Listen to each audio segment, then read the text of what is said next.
This trade war is cutting the legs out from under farmers, said Senator Ben Sasse, RNEB, on Tuesday, and White House's plan is to spend $12 billion on gold crutches, referring to Donald Trump's tariff brinksmanship with China. Senator Sasse was decrying Donald Trump's request to Congress for compensatory farm subsidies. Sasse insisted that America's farmers don't want to be paid to lose, but regardless of what farmers want, we should want free trade.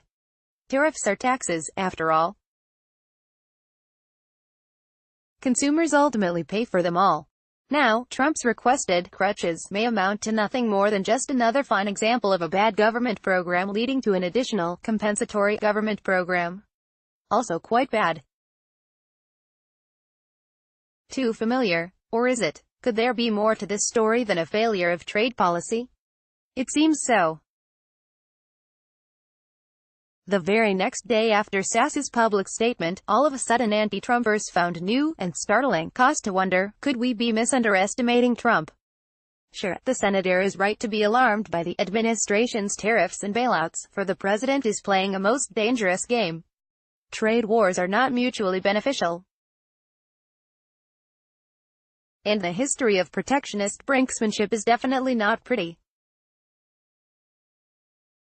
Sasse himself predicted that Trump's tariff hikes aren't going to make America great again, they're just going to make it 1929 again. Sasse was referring to the passing of the Smoot-Hawley Tariff Act of 1929, which led not only to a spooked Wall Street but to bank failures and retaliatory protectionism from other countries, and a worldwide depression, and world war.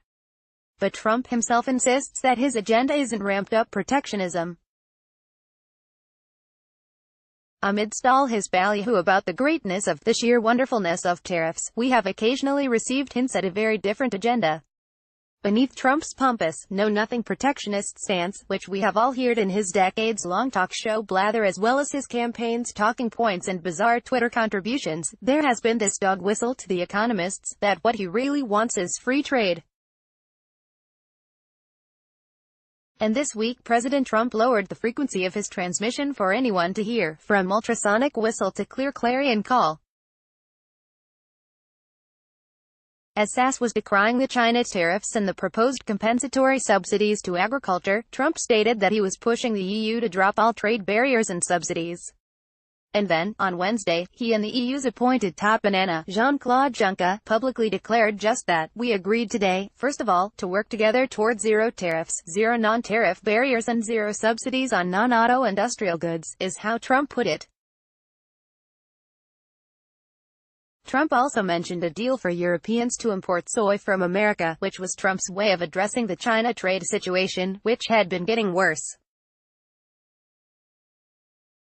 Indeed, this week China announced a deal with Russia to purchase soy. So what is really going on here? Trump has always trumpeted his love of fair trade, not free trade. And by this, what he has meant, apparently, is multilateral free trade, not unilateral free trade. According to classical economics, a country would benefit from a unilateral free trade policy, even if all other countries managed their trade on elaborate protectionist grounds, with high tariffs, subsidies, and all the trappings of mercantilism. But this analysis and policy package has never interested Trump. Indeed, he has decried U.S. official trade treaties like NAFTA as favoring other countries' producers over ours. Tellingly, he has never talked about consumers much, and a lot of what he has said was more farrago than genius. No wonder we have been confused. We free traders expect free trade to be promoted honestly and coherently. It's our style. It's not Trump's. Indeed, it should be obvious by now that clarity has never really been part of Trump's combative modus. He preaches nationalism, economic nationalism, even damn fool protectionism, while, apparently, really seeking multilateral free trade. The EU is merely the first to hop on board. Trump expects other nations to get on board, too. Soon. The irony here is this: because multilateral free trade is better for everyone in all countries, well, everyone but politicians and the rent-seeking special interest groups that push for special advantages which somehow also benefit politicians and the political class rather than consumers and producers at large. Trump's nationalism is in truth a mere Trojan horse. America could get by just fine with unilateral free trade, but the whole world would benefit from multilateral free trade. Not just America. For all I know, Trump's status as a secret free trader could even be a secret from himself.